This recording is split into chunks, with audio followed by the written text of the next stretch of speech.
En esta mañana quiero comenzar a un poco trazar la historia. ¿Cuál es la razón de nuestra existencia? Alguien preguntó a los papás que querían tener hijos: ¿para qué quieres tener un hijo? Y yo escuché muchos motivos. Y una de las futuras mamás dijo: yo quiero vestirle como una muñequita a mi hija, para eso quiero. Y el otro decía: yo quiero que sea esto. Y muchas veces un hijo viene sin un propósito, porque alguna vez alguien dice que estoy esperando otra vez. ¡Qué pena! Hermanos, un hijo que no tiene propósito probablemente no va a llegar al lugar donde debiera llegar. Y yo quisiera en esta mañana relacionar un hijo con propósito, un matrimonio con propósito, una vida con propósito, es lo mismo que Dios tiene para una iglesia. Entonces, en esta mañana quiero invitarles para que ustedes vayan conmigo al libro de Apocalipsis capítulo 12. El libro de Apocalipsis capítulo 12 es, hermanos, la división del libro de Apocalipsis en dos partes. Todo hasta aquí ha sido histórico, hasta el capítulo 11 del libro de Apocalipsis. Pero a partir del capítulo 12 es un resumen del gran conflicto entre el bien y el mal a través de toda la historia de la lucha, comenzando desde el cielo, cómo esa lucha continuó en esta tierra a través de todo el tiempo y en qué va a terminar. Y entonces, a partir del capítulo 13, 14 en adelante, son temas proféticos. En realidad, en esencia, el libro de Apocalipsis es profético, pero está dividida en dos partes. Entonces, si el libro de Apocalipsis capítulo 12 es el resumen de todo el conflicto, ahí podemos decir de que está la historia de Adán, de Noé y de todos los demás patriarcas, la vida de Cristo y todo lo demás. Entonces, lo que vamos a ver ahora es ¿cuál es la razón de la existencia de una iglesia? Cuando dice en el capítulo 12, versículo 12: por lo cual alegraos cielos y los que moráis en ellos. Ay de los moradores de la tierra y del mar, porque el diablo ha descendido a vosotros teniendo grande ira, sabiendo que queda poco tiempo. Hermanos, está hablando de la lucha de la Edad Media entre el bien y el mal. En la Edad Media, hermanos, esas personas como los valdenses, allí esta semana estuvimos estudiando ese tema, de que ellos han sostenido la palabra de Dios en todo tiempo, en toda circunstancia. ¿Sabían ustedes de que los valdenses eran copistas? Agarraban porciones de la Biblia y copiaban. Y los valdenses tenían ropas así, vestidos un poco más holgados, y tenían muchos bolsillos, y en esos bolsillos llevaban esas copias, y como ellos eran comerciantes, llegaban a cierto lugar y decían: esto es lo que hemos venido a ofrecerte. Pero trataban de poder un poco inducir, a ver si tenían interés en la palabra de Dios, y cuando veían que la gente tenía interés, entonces le hablaban, y la gente realmente demostraba interés, sacaban una porción de la escritura y entonces le decían: esto es lo que tengo para compartir. Ahora, no había papel, hermanos, estaban esas escrituras copiadas en rollos, estaban copiados en papiros, estaban copiados en telas, en cuero, en muchos otros tipos de materiales. Ustedes se imaginan cómo era eso llevar, porque el papel es muy delgado. Ellos llevaban allí y entonces podían compartir.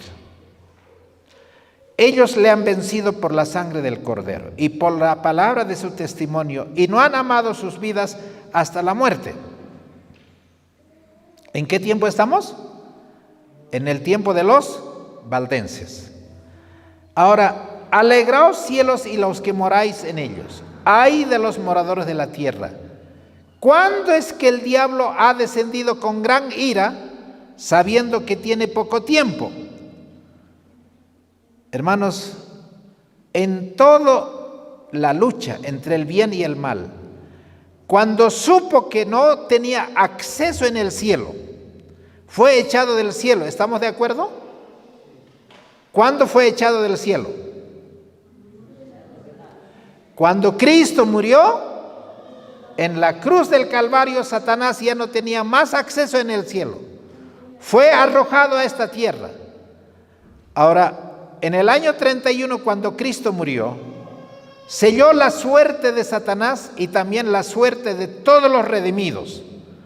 Ahora, en el versículo 13 dice: y cuando vio el gran dragón que había sido arrojado a la tierra, persiguió a la mujer que había dado a luz al hijo varón, y fueron dadas a la mujer 2 alas de la grande águila. Hermanos, la iglesia apostólica terminó en el año 100. El año 100, 120 hasta el año 200 era una era de persecuciones. Hasta el año 538, cuando se establece el papado. Esos 1260 años terminan ¿en qué año, hermanos? En 1798. Muy bien, atiendan por favor. Ahora, cuando terminan eso, los hijos de Dios, ¿dónde fueron llevados?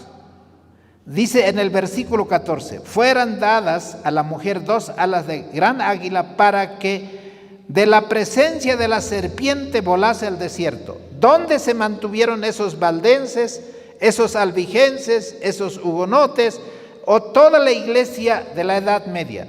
¿Estaban en la iglesia católica, hermanos, esos fieles? No. ¿Dónde estaban? En el desierto, en las montañas, en los cerros, en los valles. Y el diablo ahora estaba persiguiendo a esos cristianos fieles. Versículo 15: y la serpiente echó de su boca tras la mujer agua como un río, a fin de hacer que fuesen arrastradas por el río. Pero la tierra ayudó a la mujer, pues la tierra abrió su boca. Ahora yo quiero preguntarles, ¿cuándo es que la tierra abrió su boca? A ver, díganme, hermanos. ¿Todos están atendiendo? ¿Cuándo la tierra abrió su boca? No, yo sé que le está persiguiendo, pero dice que la tierra ayudó a la mujer.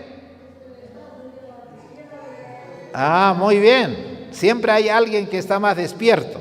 Entonces, ¿cómo es que la tierra ayudó a la mujer? Cuando se descubrió el nuevo mundo, ¿quién descubrió? Cristóbal Colón. ¿En qué año fue? 1492. ¿Cuántos años faltaba para la reforma de Lutero? ¿En qué año fue la reforma de Lutero? En 1517. ¿Están atendiendo, no? ¿Cuándo? 1517. 1515, 16, 17. ¿Cuánto faltaba? Como 50, 60 años. Muy bien. ¿Cuándo se descubre América? 1492. ¿Cuándo los padres peregrinos de Europa se marchan de Europa hacia Estados Unidos porque encontraron una tierra de libertad? Antes de los años 1800. Porque Estados Unidos se funda ¿en qué año, hermanos? 1700, no sé, 75, 76. O sea, ¿se dan cuenta cómo la historia es tan hermoso cuando tú armas ese rompecabezas y el Señor está manejando todos los acontecimientos de la historia? Sabe que tiene que producirse un movimiento adventista y para eso necesita un remanente, necesita un pueblo elegido que esté estudiando la palabra. Pero Satanás está airado con toda esa gran ira, sabiendo que tiene poco tiempo. Y el versículo 16 dice: pero la tierra ayudó a la mujer, pues la tierra abrió su boca y sorbió el río que el dragón había echado de su boca. ¿Cómo la persecución paró? Cuando fue descubierto América. Entonces, los que amaban la libertad de conciencia y la libertad política, ¿a dónde se fueron? A Estados Unidos. Y allí, hermanos, los padres peregrinos o aquellos hombres que amaban esa libertad llegaron a la tierra nueva de América. ¿Allí había persecución? No había persecución. ¿Había la iglesia católica? No había la iglesia católica. ¿Había rey? No había tampoco rey. Ellos llegaron, encontraron esa tierra, hermanos, en ese barco que se llamaba Mayflower. Ellos llegaron a pisar el suelo americano y entonces lo llamaban la Nueva Inglaterra y comenzaron a besar y dijeron: aquí vamos a adorar a Dios de acuerdo a nuestra conciencia. Ahora, hermanos, cuando esto ocurre, ¿qué es lo que pasó? Se levantó el gran movimiento adventista, que eran hermanos que pertenecían a distintas iglesias. ¿Y qué pasó, hermanos? ¿Qué pasó entonces? Lo que pasó es que esos padres peregrinos construyeron sus iglesias, hicieron sus propias escuelas y comenzaron a enseñar la Biblia y a estudiar la Biblia. Y de eso nació el movimiento milerita. Ahora, ese movimiento milerita tendría dos características. ¿Cuáles eran esas dos características? Versículo 17.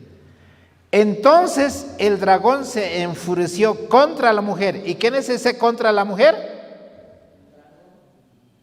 ¿Quién es la mujer? La iglesia. Muy bien. Y se fue a hacer guerra contra el remanente de ella. ¿Y quién es el remanente? ¿Qué es el remanente?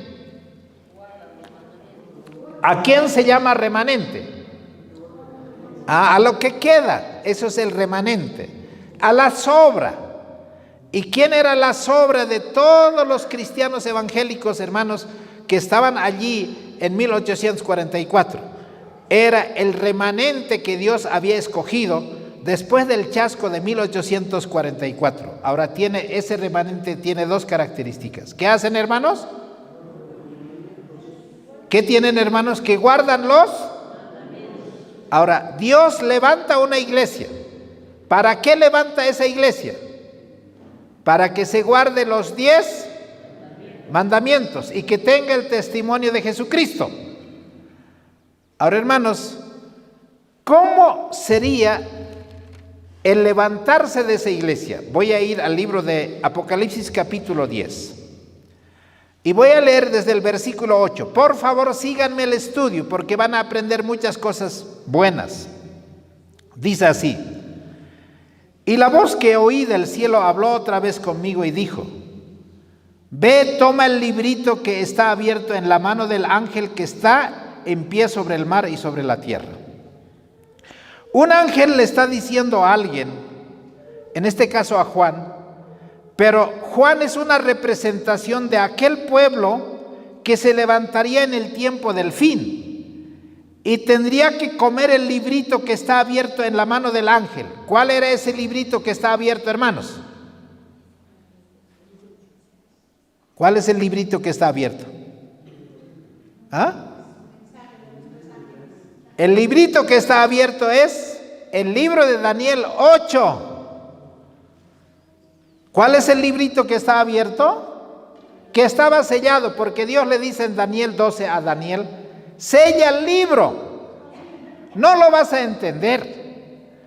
En aquel tiempo del fin, la ciencia se va a aumentar y los entendidos van a entender. Daniel, tú vas a descansar en paz, pero en el tiempo del fin, tu libro va a ser abierto. ¿Y cuándo era ese tiempo del fin? 1844, el libro de Daniel se abrió y Guillermo Miller y todos los grandes pioneros del movimiento adventista comenzaron a estudiar, hermano, como nunca. Estudiaron, hermanos, con la Biblia, con la concordancia, entendieron todos los versículos. Dice que hermanos, 4 o 5 años Guillermo Miller estudió sin parar. Entendió cada capítulo, cada versículo, y a medida que él investigaba, dice que un ángel de Dios venía al lado de Miller y le enseñaba todo lo que él tenía que aprender, porque daba luz y verdad. Y entonces Guillermo Miller y todos los milleritas estaban tan contentos y tan felices de que Cristo viene pronto. Entonces, versículo 9. Y fui al ángel y le dije, dame el librito. Ahí yo lo veo a Miller y todos los milleritas. Y él me dijo, ¿qué le dijo el ángel? Toma y cómetelo. Ahora, hermanos, ¿cuántos se lo han comido el libro de Apocalipsis? ¿Ah? Yo les pregunto, ¿se lo comió literalmente o representaba algo esa comida? Lo que Guillermo Miller estudió y los milleritas en 2, 3, 4, 5 años, eso representaba comérselo. Muy bien. Fui al ángel y le dije, dame el librito, y él me dijo, toma y cómetelo, te amargará tu vientre. ¿Qué pasó, hermanos, cuando él se lo comió y comenzó a predicar? En el mes de marzo dijo que va a venir en la fiesta de primavera. No vino, primer chasco. Y después dijeron, en 1844, segundo chasco, y no vino. Y dice la palabra, toma y cómetelo y te amargará tu vientre. ¿Qué pasó, hermanos, después de que ellos predicaron con tanta dulzura, con tanta emoción? ¿Qué pasó, hermanos, en su experiencia? ¿Cómo es que se le amargó su vientre? ¿Estaba profetizado un chasco o no? ¿Entendieron una parte de la profecía mal? Efectivamente. ¿Y qué parte es lo que no entendieron? ¿Recuerdan ustedes? ¿Qué es lo que no entendieron? Hermano, no entendieron ni los tiempos, no entendieron la ley, no entendieron el santuario y tampoco entendían las fiestas. ¿Con qué estaba relacionado, hermanos, la segunda venida de Cristo? La purificación del santuario. Con el santuario. ¿Y cuándo se hacía la purificación? ¿En qué fiesta se hacía la purificación? ¿En qué fiesta?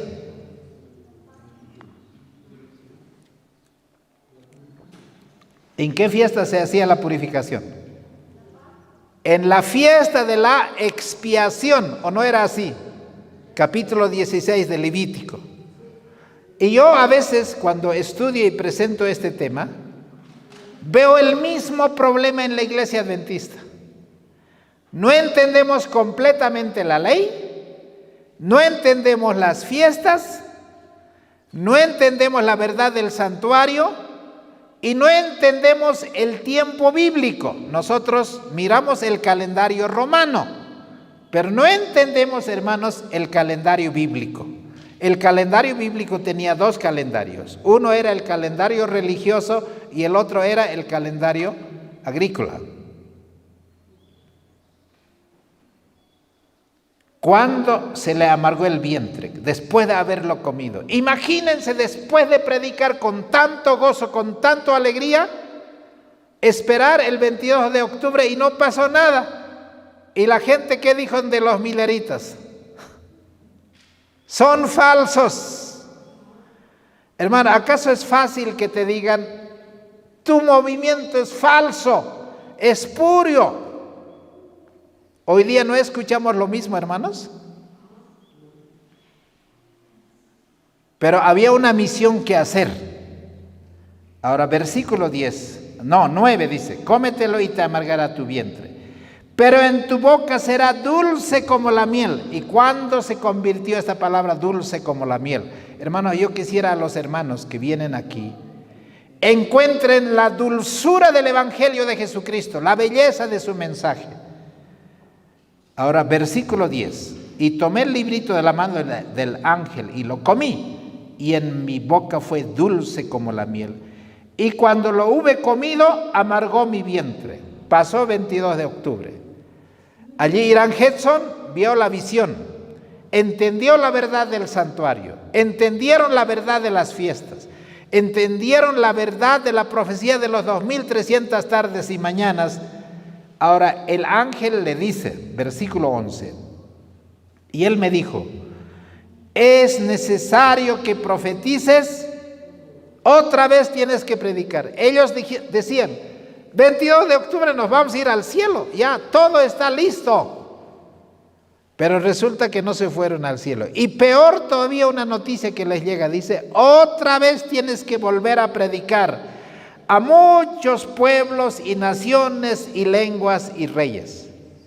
Hermanos, nació el pueblo adventista del séptimo día. Esa es nuestra fecha de nacimiento. Pero ¿para qué Dios levantó al movimiento adventista? ¿Cuál es la misión? ¿Tiene un mensaje que predicar o no? Ahora, ¿en qué consiste ese mensaje? ¿Dónde está ese mensaje, hermanos? ¿Por qué decimos el mensaje de los 3 ángeles, el mensaje de los 4 ángeles, el mensaje de la verdad presente? ¿Por qué decimos? Porque ese mensaje, ¿dónde está? Apocalipsis capítulo 14. Y dice así, versículo 6.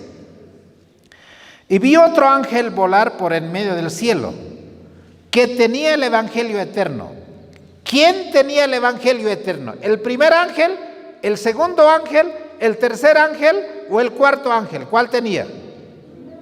El primer ángel tenía ¿qué cosa? Ahora, ¿qué significa el evangelio eterno? Si no predicamos este evangelio eterno, significa de que no sabemos ni para qué existimos como iglesia, como movimiento, ni sabemos cuál es el mensaje que hay que predicar. Ahora, ¿en qué consiste, hermanos, ese mensaje? Vamos a ir al libro de Romanos capítulo 1. Romanos capítulo 1. Y en el libro de Romanos capítulo 1, hermanos, el apóstol Pablo sabía qué significaba ese evangelio eterno. Voy a leer el versículo 16 y 17. Dice así el apóstol Pablo: porque no me avergüenzo del evangelio de Cristo, porque es el poder de Dios para salvación a todo aquel que cree, al judío primeramente y también al griego. Y porque en él la justicia de Dios es revelada de fe en fe, como está escrito, más el justo por la fe vivirá. Ahora, quiero, hermanos, entender esto. ¿Pablo se avergonzaba del evangelio de Jesucristo cuando era Saulo o no? Sí. ¿Y él quería ser cristiano o no? No, de ninguna manera, no quería ser cristiano. Era una vergüenza ser cristiano y ser uno con los discípulos. Y él quería acabar, para él era una secta, eran unos disidentes. Pero la iglesia judía había terminado su tiempo de gracia. Ahora, era una iglesia diferente que Dios había levantado. ¿Cuál era esa iglesia?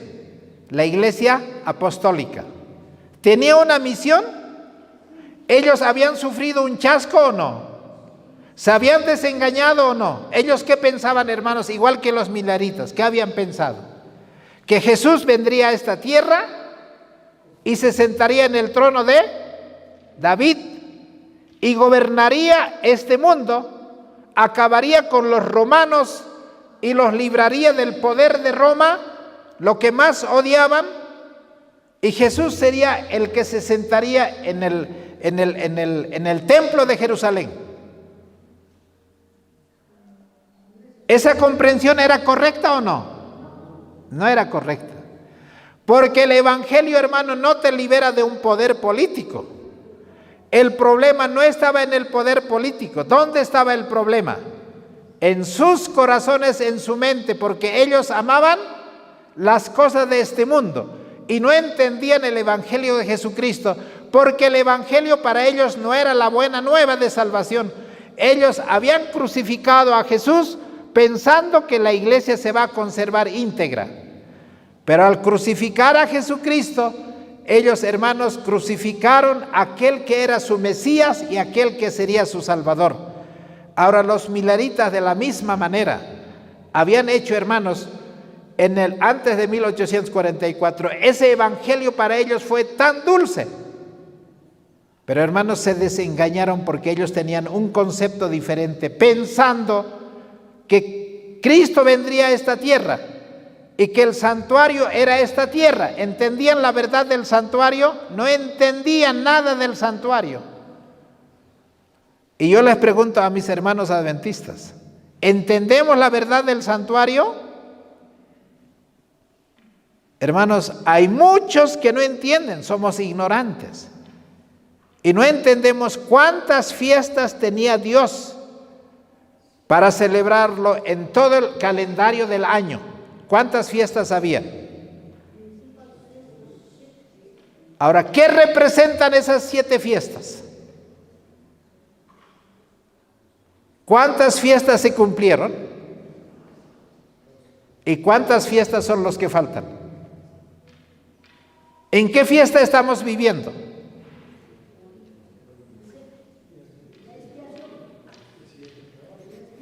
¿Qué hacemos con este pueblo? Y de tantos años que no tenemos idea qué representa esto. Hermanos, realmente sería una tragedia como Saulo de Tarso. Él pensando que está haciendo la obra de Dios, persiguiendo a los que estaban predicando el evangelio verdadero. Él pensando que estaba en la iglesia correcta. Efectivamente, la iglesia judía fue la iglesia correcta. ¿Pero estaban predicando el evangelio poderoso de Jesucristo? No, ellos tenían un evangelio totalmente diferente, fuera, hermanos, de todo lo que representaba el mensaje de Jesucristo. Y Pablo dice, Saulo de Tarso, no me avergüenzo del evangelio, porque es poder de Dios. ¿Cuándo Pablo se convirtió, hermanos? En camino a Damasco, cuando cayó del caballo, fue tirado al suelo. ¿Qué es, hermano, el mensaje de la justificación por la fe? Es abatir el orgullo del hombre en el polvo. ¿Y cuándo Saulo de Tarso comió polvo? Cuando se cayó. ¿Y cómo quedó, hermano, Saulo de Tarso? Ciego, no podía ni hablar, estaba temblando. ¿El orgullo de Pablo fue quebrantado o no? Y cuando dice, ¿quién eres, Señor? ¿Qué dice ese poder del evangelio? Yo soy Jesucristo, ¿a quién tú estás persiguiendo? No sabía que yo estaba persiguiendo, yo pensé que estaba defendiendo la iglesia. ¿El Señor le abrió los ojos a Saulo de Tarso o no? ¿Entendió el evangelio o no? Hermanos, este evangelio de Jesucristo tiene que abrir todos los ojos de aquellos laodicenses que son pobres, ciegos, miserables y desnudos. ¿Qué ángel predica ese evangelio? El primer ángel. Entonces habla Saulo de Tarso, dice, qué pena que yo haya estado persiguiendo a la iglesia de Cristo. Ahora me uniré y primeramente iré a anunciar este evangelio a los judíos que están en Jerusalén. Fue a Jerusalén a predicar ese evangelio. ¿Qué pasó? ¿Lo recibieron o no? Casi lo matan. Ahora, alguna vez digo, este evangelio que se predica, el evangelio de Jesucristo, muchas veces su propio pueblo no va a soportar, como estamos viendo en estos días. Pero no solamente Apocalipsis 14:6 tiene que decir, vi volar por en medio del cielo a otro ángel que tenía el evangelio eterno para predicarlo a los moradores de la tierra, a toda nación, tribu, lengua y pueblo. Esa es la primera parte del mensaje del primer ángel que se tiene que predicar en este tiempo. Versículo 7. Diciendo en alta voz, temed a Dios. Ahora la pregunta es, ¿qué es temer a Dios? ¿Qué es temer a Dios? Mira, muchos conocen Eclesiastés capítulo 12. Eclesiastés capítulo 12. Por favor, vayan conmigo para que podamos definir en términos bíblicos qué es el temor a Dios. Eclesiastés capítulo 12. ¿Están allí? Muy bien. Voy a leer el versículo 13. Dice así: el fin de todo el discurso oído es este: teme a Dios. ¿Qué es temor a Dios entonces? El mensaje del primer ángel. ¿Quién descubrió que los mandamientos están vigentes? ¿Quién de los pastores pioneros? ¿Recuerdan la verdad del sábado? Raquel Wax descubrió la verdad del sábado y Joseph White fue el paladín del sábado. Fueron descubriendo que la ley de Dios no estaba clavado en la cruz, que los mandamientos están vigentes. Temed a Dios y dadle gloria. Temer a Dios significa guardar sus. ¿Ese es el mensaje que tenemos que predicar nosotros o no? ¿Tenemos que predicar que los 10 mandamientos todavía están vigentes o no? Y si no predicamos ese mensaje, hermanos, cualquier iglesia podemos ser, menos que nos llamemos una iglesia profética de Dios. Muy bien. Hermanos, ya sabemos qué es el evangelio eterno. Y ya sabemos qué es temer a Dios. ¿Qué es temer a Dios? Guardar sus mandamientos. Ahora, el versículo 7, en el capítulo 14, dice así: temed a Dios y dadle gloria. ¿Qué representa o qué significa dar gloria, hermanos? Estampar el carácter nuestro. Muy bien. Ahora, dar gloria significa, hermanos, dar ese loor y alabanza a nuestro Padre Celestial. En realidad, dar gloria significa, hermanos, reflejar el carácter de Dios en nuestra vida. Pero, ¿por dónde comienza ese mensaje para dar gloria a Dios? ¿Dónde tenemos que comenzar, hermanos? ¿Por cuál mensaje tenemos que comenzar? A ver, maestros de escuela sabática, aquí hay puros maestros. ¿Por dónde tiene que comenzar? A ver, vamos a leer 1 de Corintios 10:31.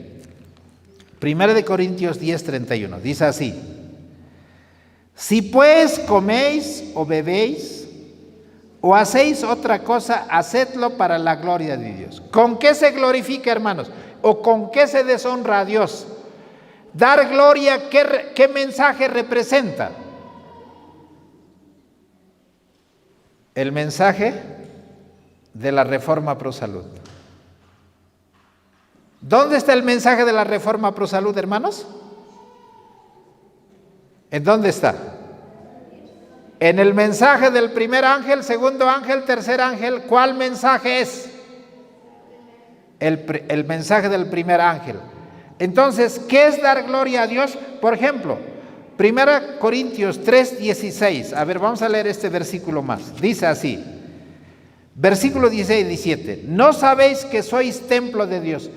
¿Dónde Dios tiene que ser glorificado, hermanos? En el templo. ¿En este templo de 4 paredes o en cuál templo? Aquí Pablo dice: ¿o no sabéis que sois templo de Dios? ¿Quién es el templo de Dios, hermano? Tu vida, tu cuerpo, tu mente. Y si tú comes cualquier cosa como Eva comió, aquello que no debería comer, hermanos, ¿transgredió una ley o no? ¿Así cayó en el pecado o no? O sea, Dios ha establecido qué tiene que comer, que usted no tiene que comer, porque sois templos del Espíritu de Dios, que el Espíritu de Dios mora en vosotros. Si alguno destruye el templo de Dios, Dios le destruirá a él. A ver, hermanos, yo quisiera un poquito ejemplificar esto. Si yo consumo azúcar refinado todos los días, es rico, es dulce, me gusta, y gaseosa, y galletas, y tortas, budines, y todos los dulces. Todos los días como y como y como y como y como. ¿Qué va a pasar? ¿Ah?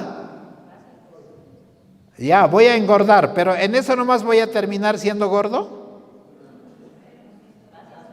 Hermano, el día que el doctor te diga, cuando tú digas, ya estoy medio ciego, no veo nada, no tengo fuerza y solo estoy queriendo tomar agua, el doctor sin revisión, ¿qué te va a decir? Ah, tienes diabetes. Y ese día, ¿qué dices tú? ¿Y cómo yo soy la persona más sana? ¿Cómo bien? No fumo, no tomo. Pero ¿qué es lo que estás haciendo mal? Hermanos, Dios dice, una persona que quiere entender este mensaje debe comenzar primero por la boca. ¿A dominar qué cosa? El apetito. Y pon candado a tu garganta y cuchillo a tu garganta. Pero yo pregunto, ¿el pueblo adventista acepta ese mensaje o no? Al tacho ese mensaje. Y queremos predicar el mensaje de los 3 ángeles. Se va a poder predicar sin la reforma. Hermanos, ¿Juan el Bautista hubiera predicado o no? No. Ya estamos por ahí. Muy bien, sigamos. Ahora, en el libro de Apocalipsis 14 dice, ya sabemos qué es temer a Dios. ¿Qué es temer a Dios? Guardar sus mandamientos. ¿Qué es darle gloria? La reforma pro salud. Porque la hora de su juicio, ahora, ¿qué es la hora de su juicio? Sin saber, ellos habían predicado que la hora de su juicio ha llegado. 1844, 22 de octubre. Habían predicado sin darse cuenta un mensaje que Dios había puesto en sus corazones para predicar. Ahora, hermanos, para que haya un juicio, ¿qué elementos es necesario para que haya un juicio? A ver, Romanos capítulo 14. Romanos capítulo 14. Ahora, aquí va a decir, hermanos, por favor, Romanos capítulo 14, versículo 12. De manera que cada uno de nosotros dará cuenta de sí a Dios. Por tanto, ya no juzguemos. Desde el 10 voy a leer. Pero tú, ¿por qué juzgas a tu hermano? ¿Hay hermanos que juzgan o no? ¿Y cómo juzgan? Desde aquí arriba. Juzgan al otro hermano que es cualquier cosa es esto. Es un disidente, es un fanático. ¿Y cuál títulos más? ¿Un separatista? ¿Un loco? ¿Quién es el loco para el otro hermano? Las cosas visibles. El hermano dice, yo ya no quisiera consumir la grasa animal. ¿Y qué dice el esposo cuando escucha a su mujer hablar así? Es una loca.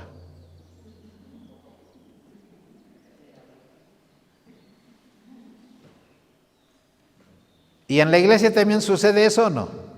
Sí, es un loco, es un fanático. Es un reformista. Pero para predicar este mensaje es necesario, hermanos, cambiar nuestros gustos, nuestro paladar, nuestros hábitos o no. Si no, ¿uno puede predicar este mensaje? No hay tal cosa. La hora de su juicio ha llegado, porque daremos cuenta. Todos vamos a comparecer ante el tribunal de Cristo, ¿o no? Cada uno dará cuenta de sí o no. Ya sea que haya hecho caso a la palabra de Dios, ese día uno dará cuenta por qué ha andado mal así. Ahora, vamos a resumir para que haya un juicio. En primer lugar, ¿tiene que haber un juez para que imparta justicia en un juicio o no? Hay un juez. Pero también tiene que haber un acusado o no. ¿Y quién es el acusado? ¿Quién es el acusado? Nosotros. Nosotros que vamos a pasar ante el tribunal. ¿Hay un acusador o no? ¿Y quién es ese acusador? Se llama diablo y Satanás. ¿Hay una ley o no? ¿Y cuál es esa ley? Eso que está aquí. Hermanos, todos darán cuenta de sí a través de esta ley. Pero también hay un abogado o no. ¿Y quién es ese abogado? Tenemos a Jesucristo. Si alguno hubiere pecado, tenemos abogado a Jesucristo. ¿Hay testigos o no? Hay. ¿Dónde están esos testigos? Aquí están. ¿Y cómo se llaman esos testigos? Los santos ángeles. ¿Usted tiene cada día un testigo o no? Ese testigo es el que está escribiendo lo que estás haciendo oculto, lo que estás haciendo mal o bien. ¿Hay un libro de memoria en el cielo o no? ¿Hay un libro de la vida o no? Hermanos, hay etapas en el juicio. Hay que investigar. ¿Hay un juicio investigativo o no? Para saber, a ver, cómo son las cosas. Después, la otra etapa se llama en el juicio, el juicio de la sentencia, donde el juez va a dictaminar. Y después de que dé la sentencia, hay otra etapa final del juicio. ¿Cómo se llama? El juicio ejecutivo, donde hay que ejecutar. Hermanos, si no hay esos elementos de juicio, este juicio se está llevando hoy. ¿Hay un tribunal o no, hermanos? ¿Hay un juez o no? ¿Hay los libros obrados o no? ¿Hay una ley que va a juzgar o no? ¿Hay testigos que están presentes? Y el día que se te llame a ti ante el juez, ese va a ser de sorpresa. Eso no sabes ni tú ni yo cuándo vamos a comparecer ante el tribunal de Cristo. Pero si tenemos abogado a Jesucristo, ¿hay algo que temer? No hay nada que temer. Porque, hermanos, el amor de Dios transforma la vida y escribe en nuestros corazones y nuestra mente la ley de Dios, y Él nos da poder no solo para obedecer, sino para amar sus mandamientos. Pero volviendo al libro de Apocalipsis capítulo 14, porque la hora de su juicio ha venido, y adorad. Ahora, ¿qué significa adorar, hermanos? ¿Qué significa adorar? Hermanos, después de la creación, Adán y Eva, ¿a quién adoraron? ¿A quién adoraron? A Dios el Creador. ¿Y qué día adoraron, hermanos? Sábado. O sea, la adoración está, hermanos, juntamente con el día sábado, ¿o no? ¿Por qué adoramos a Dios en este día? ¿Por qué adoramos a Dios en este día, hermanos? Porque Él creó, ¿qué cosa? Los cielos y la tierra. Y si yo adoro otro día que no sea el sábado, ¿estoy reconociendo a Dios como verdadero creador?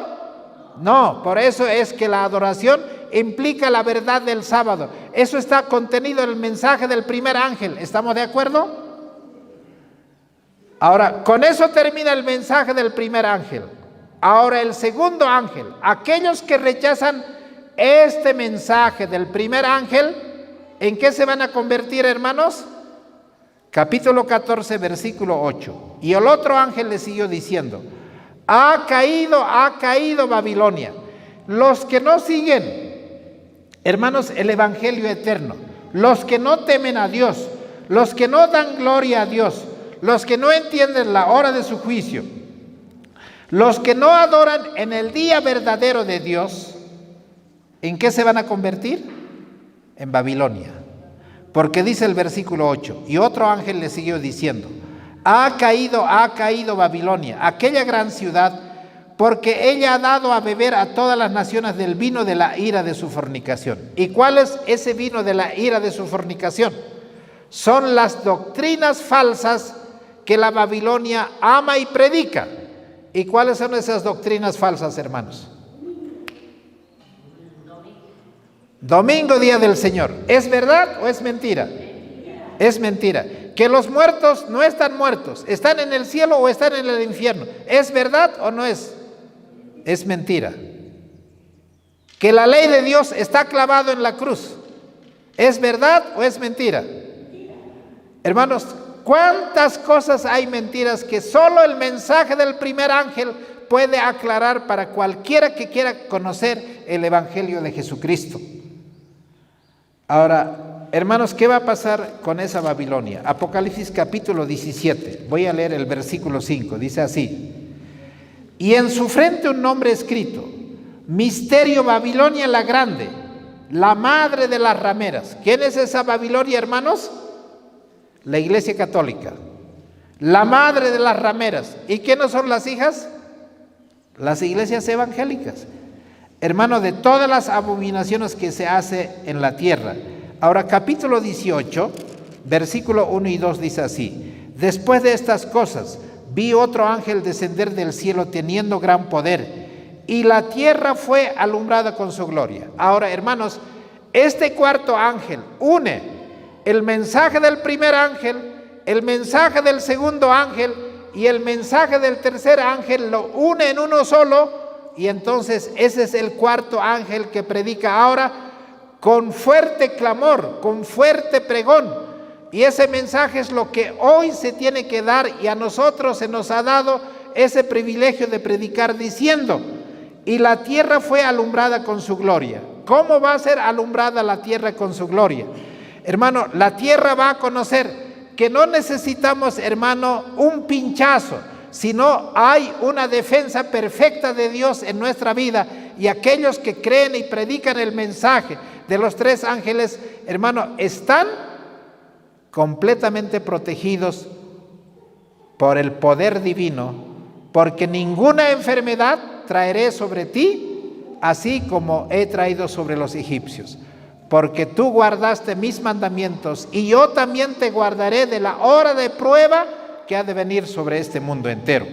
Versículo 2: y clamó fuertemente en alta voz diciendo: caída es la grande, y es hecha habitación de demonios, y guarida de todo espíritu inmundo, y albergue de toda ave inmunda y aborrecible, porque todas las naciones han bebido del vino del furor de su fornicación, y los reyes de la tierra han fornicado con ella, y los mercaderes de la tierra se han enriquecido de la abundancia de sus deleites. Y oí otra voz del cielo que decía: salid de ella, pueblo mío, para que no seáis partícipes de sus pecados, y para que no recibáis sus plagas. Ahora, hermanos, yo tengo que saber, que voy a dejar casi como tarea pendiente, en 5 minutos voy a terminar. Yo quiero preguntar: sabemos quién es Babilonia, pero ¿qué dice el tercer ángel? ¿Qué dice el tercer ángel? Apocalipsis 14, versículo 10, dice así, el versículo 9: y el tercer ángel le siguió diciendo: si alguno adora a la bestia. Ahora, ¿saben quién es la bestia, hermanos? ¿Quién es la bestia?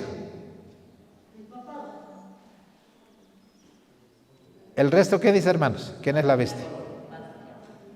Si alguno adora a la bestia, el mensaje del tercer ángel tiene que identificar quién es la bestia.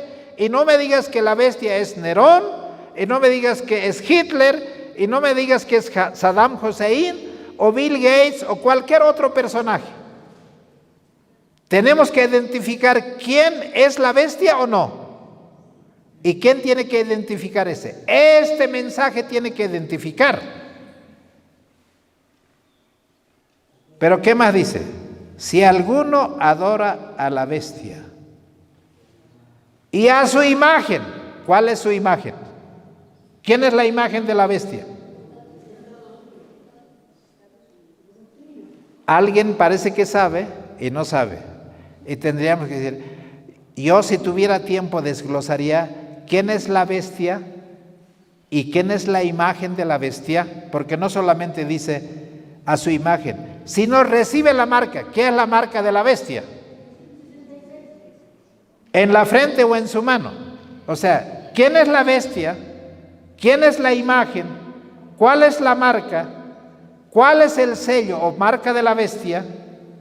¿Por qué se pone esa marca en la frente o en su mano? Hermano, el tiempo ya se nos fue y no puedo continuar. Esta es nuestra misión. Si no predicamos esto, hermano, colóquense cualquier título de iglesia, hermano, y no pongan el mensaje de los 3 ángeles. Hoy, yo no sé, todas las iglesias sí tendrán el mensaje de los 3 ángeles.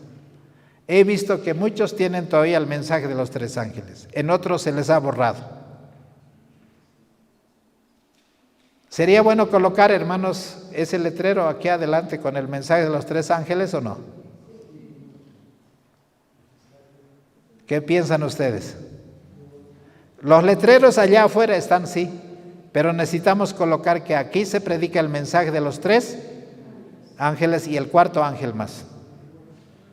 Ahora, hermanos, yo quiero terminar leyendo algunos versículos. ¿Este mensaje va a terminar victorioso o vamos a fracasar? ¿Qué piensan? Hermano, este pequeño pueblo es el que va a terminar. No importa, nosotros en el terreno que nos corresponde.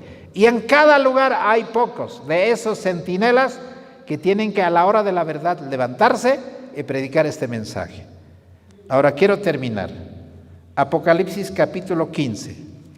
Ahí cerquita, versículo 2 dice así: y vi como un mar de vidrio mezclado con fuego. ¿Qué es lo que se presenta, hermanos? Un mar de vidrio. ¿Dónde está ese mar de vidrio? ¿Dónde, hermanos? ¿En esta tierra? ¿Dónde está? En el cielo, en la nueva Jerusalén. Amén. Ahora dice, mezclado con fuego. Y los que habían alcanzado la victoria, ¿sobre quién, hermanos?